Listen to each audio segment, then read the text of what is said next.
What's going on, y'all? Welcome back to basketball. The first week of the NBA season is coming to a close, and so I figured, you know what? Let's start overreacting to everything. Usually, if you're overreacting to something, there's some sort of prediction that you're making in your mind. So today, I want to go into one prediction for every single NBA team. And hey, make sure you guys like, subscribe, and comment. I've responded to every single comment on my YouTube channel up to this point, and I intend to keep on doing so. All right. Let's get into it. Yeah, I'm gonna keep it real with y'all. That intro was literally just me just kind of BSing y'all to get to this Bleacher Report article. It's a Bleacher Report article. I like to go through these. It's fun. It's a way to spark conversation and everything. And I usually just press record and start talking, man. I don't think too much else about this stuff before I go into it. But anyway, shout out Bleacher Report and shout out Dan Favale? Favale?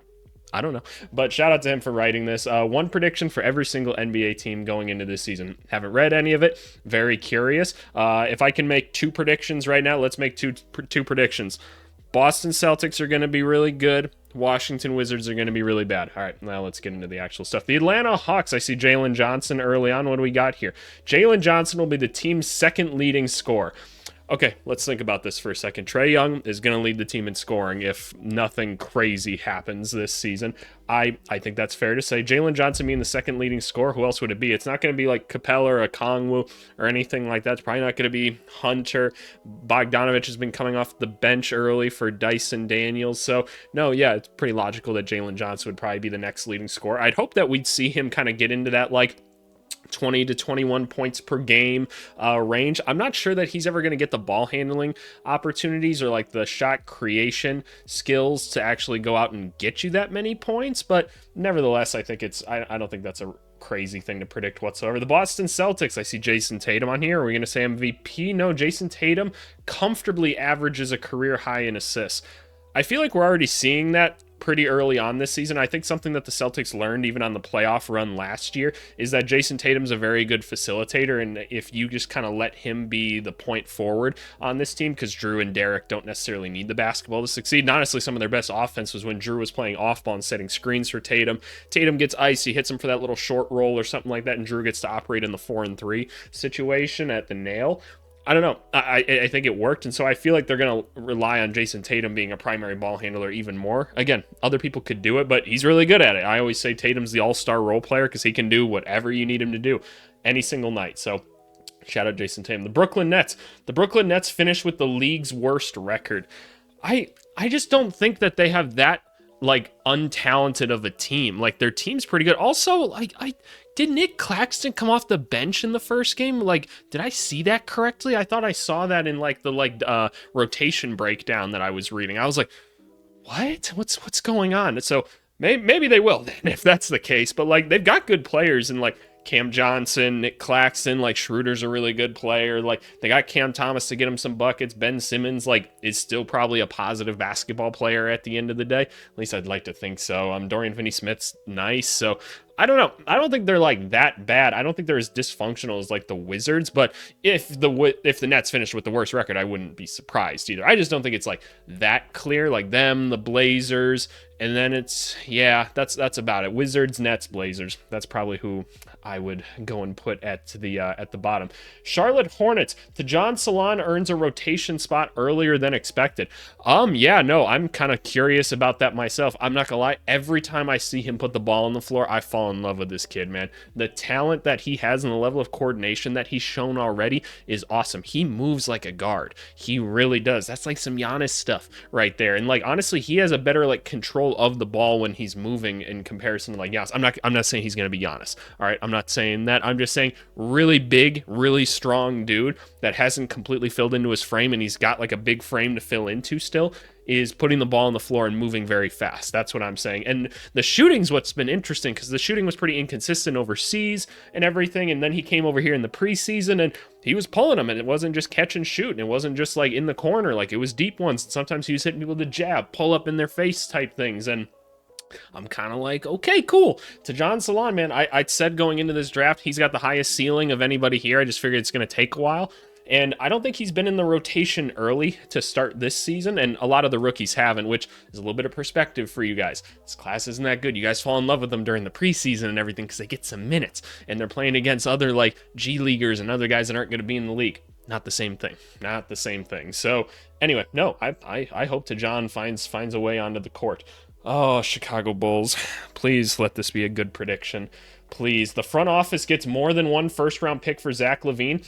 I could see this, in all honesty. I think it's going to be tough for a front office to swallow that. But I fully believe in Zach LaVine's ability to come back from injuries. I've just seen like firsthand what this guy can do, like workout wise and everything. Like, dude trains himself incredibly hard, and I still think he's just such a valuable player. I don't think there's many guys that can do what he can do offensively. I think he's pretty unguardable for the most part. Like his handle that he has, his explosiveness, his shooting, just I don't know. Dude's got it all offensively. Defensively, he's meh at times, and then bleh at other times. That's the best way I can describe it. But there's just not many guys that can do what he can do, and I don't know. I don't think it's unreasonable to think. I think you at least get one. I think you could get two for the right situation. I think you could. The Cleveland Cavaliers, Evan Mobley will more than double his three-point attempts per game. What was it last year? All right, how many did we get up last season, Mobley? You only took 59 three-pointers last season? Oh, my goodness. I was like, what was it going to be, like 120 or something like that? I never knew it was that little. Like, I was very aware of the conversation that, like, he didn't shoot enough threes. I never saw, like, what number it actually was. That's pretty astonishing. He played in 50 games. Okay, so that's obviously playing a part in it. How many did he do when he was 79? Where did it? I already lost it. 102. Yeah, no, he should more than double this. Easy. No, that's a fair one to guess. Evan Mobley had a good first game this season, at least when I was watching. So let's hope he can get the 3-point shots up. The Dallas Mavericks, both the offense and defense rank in the top 7 of points per possessions. I think that's more than reasonable. They have so many capable defenders on this team, and like Kyrie and Luka are at least like smart basketball players. I know Luka just sometimes takes plays off defensively, but he is a pretty smart defender, and we actually saw in the playoffs last year he can be a really good defender when he wants to as well, which was cool to see. But yeah, they've got a ton of other guys that they can sub in to play good defense. They've got 2 good rim protectors at all times, and obviously the offensive game is going to speak for itself, right? Kyrie and Luka alone probably gets you into that conversation. Throw Klay Thompson into it. I think it's going to be really, really good. I think this is probably a safe bet. The Denver Nuggets, Nikola Jokic wins his 4th MVP award. What am I going to say? No, I think Jokic is the best player on the planet at this point. Just the impact that he has on winning is very apparent. I think it's going to depend a lot on if the Nuggets are really good and they're like a top 3 seed. I think it's going to be hard not to give it to him. I'd like to think that like Giannis is going to come back into the conversation a little bit. I don't think Embiid's going to be able to compete for it this year with all the injury stuff and all the other things that are going on. Who else do you throw into it then? Like Shea and Luke. I mean, those are hard guys to keep out of the conversation as well. But man, Jokic is something. So if they have like any sort of like good record, probably going to be hard to keep him out of there, especially because everyone's going to know that like he's playing with a lot younger talent and stuff like that. And so hopefully we don't get voter fatigue and stuff like that. I just think that's so dumb. I don't know. I know, because people will be like, what are you going to say? Like Jokic has the same amount of MVPs as LeBron? Well, shoot, I don't know what to tell y'all. It's what happens. Jokic is that good. Just leave me alone, okay? The Detroit Pistons. Oh, please. Cade Cunningham All-Star. Yes! Thank you. I need to see Cade Cunningham be an all-star. I've watched this guy play too much basketball. He's so good. He's so good at basketball, and he's been trapped in the worst situation ever. Detroit Pistons fans, I'm here to tell you it's I don't know if it's going to be okay, but you have a really, really good player here. Watch the first game of the season. I can't even remember who they were playing against, but just having people that can shoot the basketball around him, oh my God, it helps so much. And also, shout out to Bickerstaff and everything. We talked about last year, when you have Tim Hardaway Jr. on the team, that's a microwave player. Microwave players need to get set shots earlier in the game, coming off plays and stuff like that, where they can kind of find their rhythm. Good, you did that. Tim Hardaway Jr. has had great games. So awesome. Good for you. Good job. You know how to use a microwave scorer. But anyway, no, having shooters around him, having capable players around him, there's a lot to like, right? There's a lot to like. So I still wish he would be like a little bit more like downhill in his game, but is what it is. I think Cade is awesome. Golden State Warriors. What are you going to tell me about Kuminga, man? Jonathan Kuminga gets up more than 5 threes per game. I don't doubt that's going to happen. I don't doubt that's going to happen at all. Is he going to make more than 30% of them is my question. What did Kuminga get last year? Jonathan Kuminga. What did we have last year? Last year, we took 2.2 a game at 32%. interesting so far this season. In one game, he took 2, made none. Okay, fair enough. I mean, absolutely small sample size and everything, but I wouldn't be surprised considering the roster that they have this year. There's not a ton of guys looking to get their shot off right outside of him. I mean, Steph and Buddy are going to do their things. I'm sure he's going to try to get the three-pointer up. That's the biggest thing kind of hindering his value and everything, but I haven't seen enough out of him, including like going into this preseason and stuff, to tell me that it's going to be any different. That's just me. I'm rooting hard for the guy because, I mean, he's a nice athletic specimen and everything like that, but I don't know. I think his game's a little too predictable, and I don't think it's a very cohesive team thing, so I feel like we're just kind of waiting for something to happen, and it's not going to happen, but I sure hope so. I sure hope that I'm wrong with this one. The Houston Rockets, Amen Thompson and or Reed Shepherd start more than half of the team's games. Why?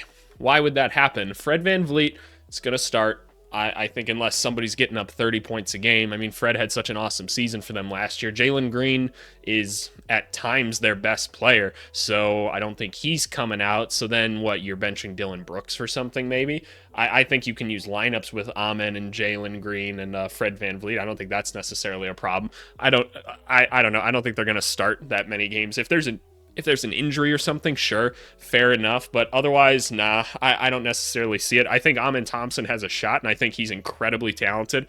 I'd be trying to develop him as much as I possibly could, but even I, as a coach, wouldn't be putting Fred VanVleet on the bench for him right now. I just think let him earn his time, let him keep playing his great defense and doing what he does in transition and everything. He's just a winner, man. And I'm hopeful for Reed. I think he was like 7th or 8th man in like the first game rotation or something like that. Again, still kind of struggling from 3 since he got in, which I'm not worried about him from there. I think he'll figure it out.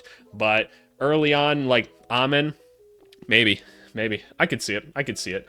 Indiana Pacers, what do we got? The Indiana Pacers will trade for someone who closes games. I feel like I need a low-hanging fruit is nutritious. Gobs of people before me have called the Pacers to land an actual wing. Yep, wings are really hard to get, but while both Jarris Walker and Mathurin turned heads during the preseason, none of them, blah, blah, blah, blah, blah. Walker has the best chance, blah, blah, blah, blah. The Pacers are exiting the honeymoon phase, blah, blah, blah, blah. I hate when articles do stuff like this, man. Like, you can't, like, say trade for a closer and then not give an example of what that is and also some ideas of who it could be. Because who is this? Who's available right now? I don't know. Trades are so hard to make at this point. Maybe the Clippers just completely bottom out and we get another James Harden trade. We trade him to the Pacers. Wouldn't that be fun? This high-octane offense, throw James Harden into it? Why not? James Harden in a Pacers uniform would really trip me out, but I had to throw some name into this just to get the conversation going. Y'all go in the comments and talk about that a little bit now. Boost my video. Clippers, speak of the devil. James Harden leads the league in assists per game. Maybe? Like, I don't think it's out of the question. Does he have enough, like, shot makers around him and everything? Can he keep it up for a full year? What's his motivation to do it the whole season? I don't know. I guess who else would it be? Like Halliburton. Jokic is obviously going to be one. Luka's going to be one. I don't know. We talked about Halliburton already. I guess I don't know who else it would be. I'm probably missing somebody obvious, but it could be. He's going to have the ball plenty for the Clippers. I'm even just thinking through their rotation because, like, a lot of the other, like, point guards that they have on the team don't necessarily need to have the ball the whole time, but I'm concerned that they don't have, like, the shot makers that they would need to do that. But anyway, love the new Clippers uniforms in the new stadium, by the way. That's just a side note. Los Angeles Lakers. Oh, no. What is this? Head coach JJ Redick gets them to finish in the top half in both three-point attempts and offensive rebound rates. Yeah, those are the most, like, analytically significant stats is essentially what they're saying, and they're like, JJ's just not going to let them fall outside of that. So maybe I could see that. I suppose they don't feel like they've got the 3-point like arsenal on their team to actually warrant doing that. Maybe they can figure out a way to do so between like having Connect on the team now. Maybe AD's taking more shots out there. I don't know, but, like, you know, Braun's never been an elite shooter by any means, and, like, Hachimura's not necessarily stepping out there. What was Reeves last year? Reeves wasn't, like, great by any means, I don't think. Like, D'Lo had a good season from there last year, but, like, you go to the bench, and they don't necessarily have guys like that. What did we have for three-point percentage last season with Mr. Austin Reeves? Yeah, like 36, 37. It's solid. It's not anything great, so I don't know. I don't know if it warrants it. I don't know, but maybe they'll do it. Memphis Grizzlies, tell me everything about Zach Edey, please. Zach Edey will average a double-double with at least 1.5 blocks per game. Didn't he foul out of his first game, I think, already? I don't know if he's going to be able to play enough minutes to actually accomplish that, because what did he play in the preseason? I don't think he was getting like enough burn to actually do that. What did we get here? 15 minutes. Get off my screen for just 1 second. 6 fouls. I'm not surprised by that. That's a typical thing for bigs, just because they're learning the speed of the game. Guys are moving a lot quicker, right? He doesn't have the most like mobility to start with, so that's going to be a thing. I don't know if I see him averaging a double-double. I don't know. I literally just don't think he can be on the court long enough. I literally don't. I think that the Grizzlies' best chance is going with Aldama and Jaren Jackson as their bigs, and then bring Edey in off the bench with a combination of like Laravia or something like that. I know we're missing Brandon Clark in that. I haven't seen enough of him since the recovery from the injury to know if he's capable of playing at this point, but I don't know. I don't buy a double-double out of him. You guys let me know. Bam Adebayo's shot attempts more than 3 triples per game. Let's think about that. Is that something that we can do? We see him stepping out further and further every single year. Nothing to be surprised about with that. He's developing his game. Like, the Heat are always asking people to grow. That's typical. He started to take a couple threes. You saw a few of them in the Olympics and stuff, starting to hit from outside. I'm sure he's more than capable. I'm sure it's just does it make sense in the game plan to do that when you do so much of those handoff actions from other spots in the court, and it works well when he's in the mid-range? I don't know. I'm not sure I see more than 3. So I'm gonna say no on that one. I just don't think their offense needs it necessarily. Well, needs it and will constitute it are probably 2 different things. I don't think they're gonna put him in a position to get that many, but again, you guys let me know your thoughts. The Milwaukee Bucks, Giannis Antetokounmpo is more efficient than ever. My prediction is the Bucks are just going to be good this year. I think Dame and Giannis get it figured out. I think Doc kind of keeps things organized. I don't think it's going to be anything crazy, but I don't think you need anything that crazy for Dame and Giannis to be good, because they have other good players around them. Obviously missing Chris Middleton to start the season. They've got a lot of other interesting talent on the team, so hopefully just those 2 alone can kind of keep you afloat until you get healthy, and that hopefully you stay healthy after that. But is Giannis going to be more efficient than ever? In theory, he should, with a guy like Dame on the team. And if Brook Lopez is still a capable outside shooter, that can kind of help space the floor, so Giannis and Dame can kind of run in their little pick and roll stuff that we saw going on in the first game of the season with them, where they combined for like 50 something or like 60 points. So I don't see why not. I don't necessarily see why not. Moving on, the Minnesota Timberwolves. What are you going to tell me about Dante DiVincenzo gets more 6th Man of the Year votes than Naz Reid. I don't know. I don't know. I think they're going to cancel each other out, and neither of them are going to find their place in like the 6th Man of the Year competition. This feels like one for the 2 guards this year is my thought. I personally was of the prediction that CJ McCollum might win it, just because he might get moved to the bench with DeJounte Murray down. That probably doesn't happen anymore. But I don't know. I think they're going to kind of cancel each other out. And man, does that Timberwolves offense just look gross so far? Like, I'm at the time of recording this, Julius Randle just had a really, really good game, but like it wasn't like a good basketball game. It was one where he was just kind of like hitting his tough fadeaway shots and everything.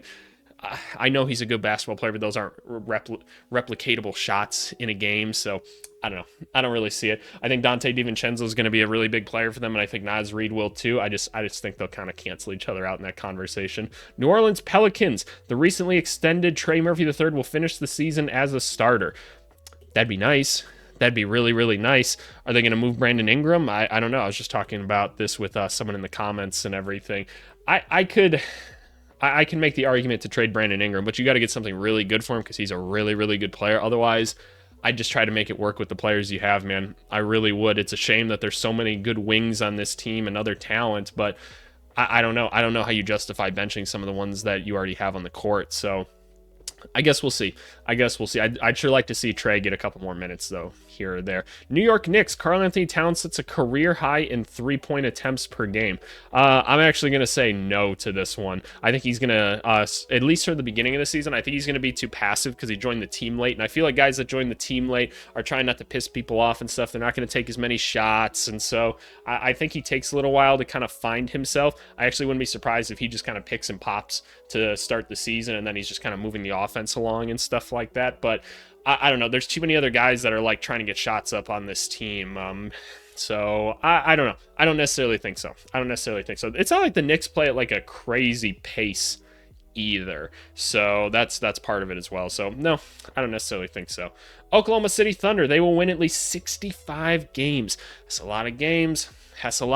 But man, they're good. I'm glad they started Isaiah Joe to start the season. We spent a lot of time this offseason talking about why that was the optimal way to go. And I know they have other options that they can go to, but I just think Isaiah Joe next to Shea, I mean, I could tell you statistically, that's how they're winning the most basketball games, is when those two guys are on the court together with a combination of like Jalen and Chet and them, and you throw Lou Dort out there, who's obviously awesome, which, by the way, Lou Dort's been kind of just roaming the dunker spot early to start this season. Like, Chet's being more of like a pick and short roll type guy. He's kind of playing that Drew Holiday role, but at 7'1", and then you see Lou Dort kind of roaming the dunker spot, which is interesting to me. I mean, he's big enough to kind of seal people off and get easy little layups, but nonetheless, I think it's interesting. But Oklahoma City is going to be really good. They're really deep. They'll get Hartenstein back at some point, so I guess we'll see how he fits into the whole mold, but they got a good team, man. I think they have maybe 2.5 all-stars on this team already, so I guess we'll see what they do with the rest of the season. Orlando Magic. I'm not going to play the song this time. I'm just not. I don't have time. I don't have time for it. At least 4 players will make 100 threes. Whoa, 100 3-pointers, huh? That's interesting. I think Paulo's going to be taking more. Franz has to. He just has to. Suggs, yeah, he was a good 3-point shooter last year, and he got up a pretty good clip. Who else is going to do it for them? Like, Wendell Carter's probably not going to fall into that category. Anthony Black's taking him because they're leaving him open. Jet's not really playing. Who else am I missing? I don't know. Outside of those 3, like, I don't think KCP is going to be as effective on the team as he was for like Denver and like the Lakers and stuff, just because they don't have players that are keyed in on quite as much to set him up for his opportunities. So I'm going to say no to this one. I'm going to say no. The Philadelphia 76ers, the big 3, plays at least 1,000 minutes. I don't want to comment on injuries, man. I don't. I hate injuries. I just want to see everybody play. Paul George is already hurt. Who knows what Embiid's going to do? Maxi's out there doing his thing. I just want to see them all play basketball. Moving on, the Phoenix Suns. Oh, I love Ryan Dunn. Tell me all about Ryan Dunn. Ryan Dunn makes all rookie team. Yeah, no, I think so.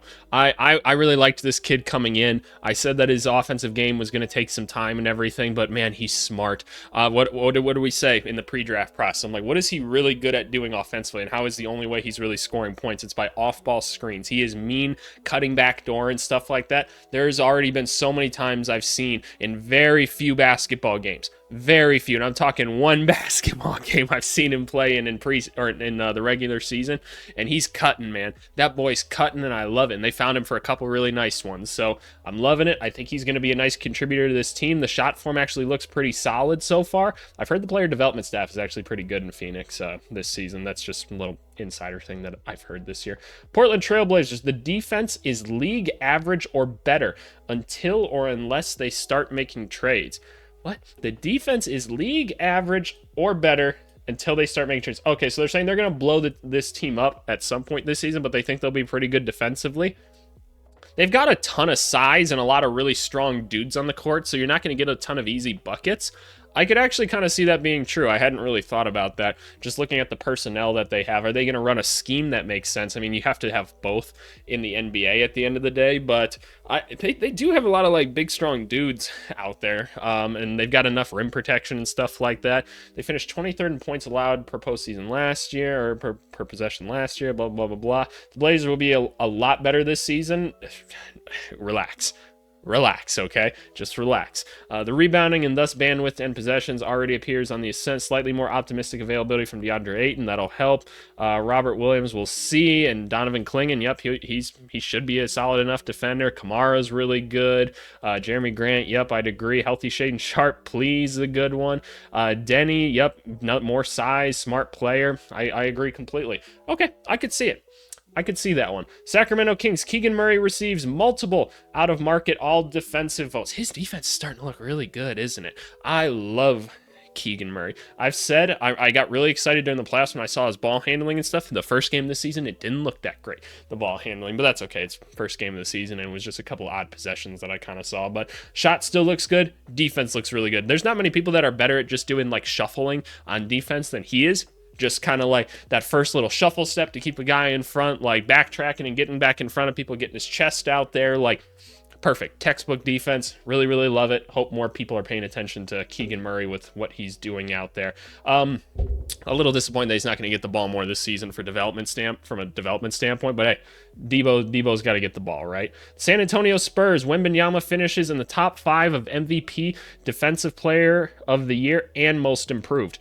I could see all of this happening. If you told me anything that Wemby's going to do, I could say it's true. By the way, those things that Bleacher Report are putting out, those hilarious videos of like the anime version of like Wemby, amazing. Did y'all see that rap battle that they put out between the young and like the new generation of players? Hysterical. But no, Wemby can do it all. It's just a matter of like, will his team like limit him? I haven't loved how they've been using Sohan to start the season. Like, I feel like Sohan's like a bit too much in the paint for my liking. I know he's a little bit more limited in what he can do from the outside and stuff, at least in terms of like pure volume. He was like a fine shooter, like percentage wise last season, but I don't know.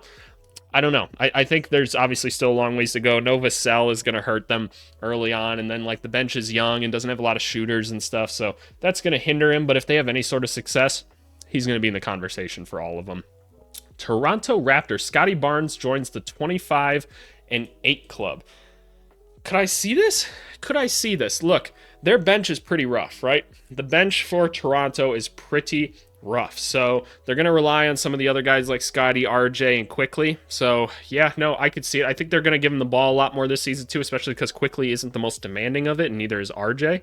So no, I could see something like this. I really could. He's going to get the burn to do so. I don't have any reason to think that he won't. So I support this. I support Scotty Barnes doing it. Utah Jazz. What are you going to tell me about Cody Williams? I can't wait. Cody Williams finishes top 3 in rookie. No, I don't see that one. If I'm wrong, I'm wrong, and y'all can come back and tell me this. I don't see it. Like, I'm not saying like that he's going to be like a bum or something like that. I just think he's like quite a ways away from being like able to contribute at a decent level player. And like, throw him on the court this year, please. Like, dude, get him his burn and everything. He'll have some good moments for you. He just doesn't seem too keen to like get his shots up or anything. Defensively, he's got pretty good instincts. Not as explosive of a player as I'd want him to be at his size, but you know, he's probably still growing into his body a little bit, so not the biggest deal in the world. But I don't know. I don't know about Cody Williams. I'm not sure I see him that high. It's not like a lot of other guys are playing, though, I guess. So maybe. Wizards. What are we going to say? Oh, Keyshawn George. Keyshawn George makes an all-rookie team? Maybe. At least, again, he's getting minutes, and there's not many guys getting minutes. So maybe. And you know he's going to get shot attempts just because he's looking to shoot the ball. So I could see it. They already started Bub Carrington, which was a discussion between all of us in the Discord. Go join the Discord. Link is always in the description. But I'm not sure I see Keyshawn George getting there, but then I keep going back in my head, and I'm like, who else is going to be there? And then I go, I don't know. And my head just kind of goes back and forth with it. So maybe I just shouldn't be surprised regardless what happens. My prediction for the Wizards, though, is that they're going to have a historically bad season. I just don't think it's going to be pretty. I'm glad they're starting Bub. I really am. Like, give him some burn. You have a real point guard out there. Point guard pool, not as good as when he plays the 2. But, hey, we're here for it at the end of the day. We're here for it. But yeah, those are the predictions for this year. You guys let me know your predictions down below. There's a car alarm going off outside right now. And now it's off. But hey, no, seriously, you guys leave me a comment down below. Let me know what you think. What are your predictions for the season? And as always, appreciate you guys, and we'll talk to you later. Bye.